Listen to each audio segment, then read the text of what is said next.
Breaking news చూస్తున్నాము. America అధ్యక్ష ఎన్నికల బరి నుంచి తప్పుకున్నారు జో బైడెన్.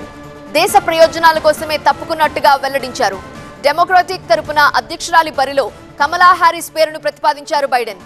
ప్రెసిడెంట్ గా తాను పూర్తికాలం కొనసాగుతానని ప్రకటించారు. కొంతకాలంగా అనారోగ్య సమస్యలు ఎదుర్కొంటున్నారు బైడెన్. అటు సొంత పార్టీ నుండే వ్యతిరేకత ఎదుర్కొంటున్నారు. మరోవైపు బైడెన్ కి విజయ అవకాశాలు తక్కువగా ఉన్నాయంటున్నారు ఒబామా. ట్రంప్ తో జరిగిన ముఖాముఖి చర్చల్లో కూడా నిరాశపరిచారు బైడెన్. ప్రచార సభల్లో పలుసార్లు తడబడ్డారు.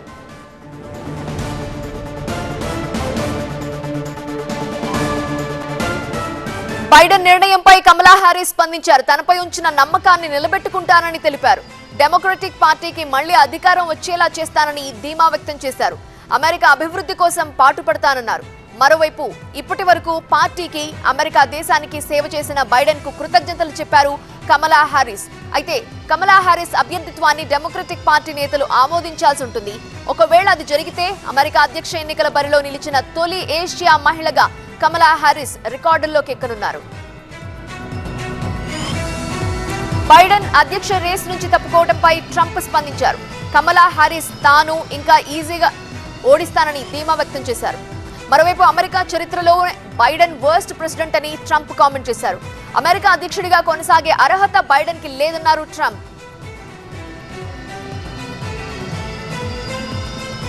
గత నెల 27న రిపబ్లికన్ పార్టీ అభ్యర్థి ట్రంప్, డెమోక్రాట్ల పార్టీ అభ్యర్థి బైడెన్ మధ్య జరిగిన ముఖాముఖి చర్చల్లో ట్రంప్ పైచేయి సాధించారు. బైడెన్ చాలాసార్లు తడబడ్డారు. కీలక సభల్లో బైడెన్ తప్పులు మాట్లాడారు. దీంతో అప్పటి నుండే బైడెన్ అధ్యక్ష రేసు నుండి తప్పుకోవాలని సొంత పార్టీ నుంచే నిరసన వ్యక్తమవుతోంది. పార్టీ నేతల నుండి వస్తున్న ఒత్తిడి కారణంగా బైడెన్ ఈ నిర్ణయం తీసుకున్నట్టు తెలుస్తోంది. అటు ఇటీవల ట్రంప్ పై జరిగిన హత్యాయత్నం ఘటన అమెరికా రాజకీయాలను మలుపు తిప్పింది. ఈ ఘటన తర్వాత ట్రంప్ కు ఒక్కసారిగా సింపతి పెరిగిపోయింది. అధ్యక్ష రేసులో ట్రంప్ పై చేయిగా నిలుస్తారని పలు సర్వేలు కూడా వెల్లడించాయి. దీంతో డెమోక్రటిక్ పార్టీలో కీలక నేతలు బైడెన్ అధ్యక్ష బరి నుండి తప్పుకోవాలనే వాయిస్ ని బలంగా వినిపించారు. మాజీ అధ్యక్షుడు బరాక్ ఒబామా కూడా బైడెన్ గెలిచే అవకాశాలు తక్కువగా ఉన్నాయని జోసిన్ చెప్పారు. డెమోక్రటిక్ పార్టీ నేత, మాజీ స్పీకర్ నాన్సీ పెలోసి కూడా బైడెన్ అధ్యక్ష రేసులో ఉండటంపై అసంతృప్తి వ్యక్తం చేసినట్టు తెలుస్తోంది.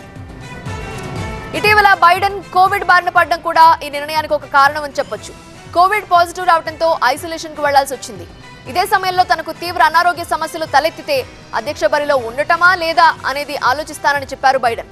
అలా చెప్పిన కొన్ని గంటల్లోనే అధ్యక్ష బరి నుండి తప్పుకుంటున్నట్టుగా ప్రకటించారు.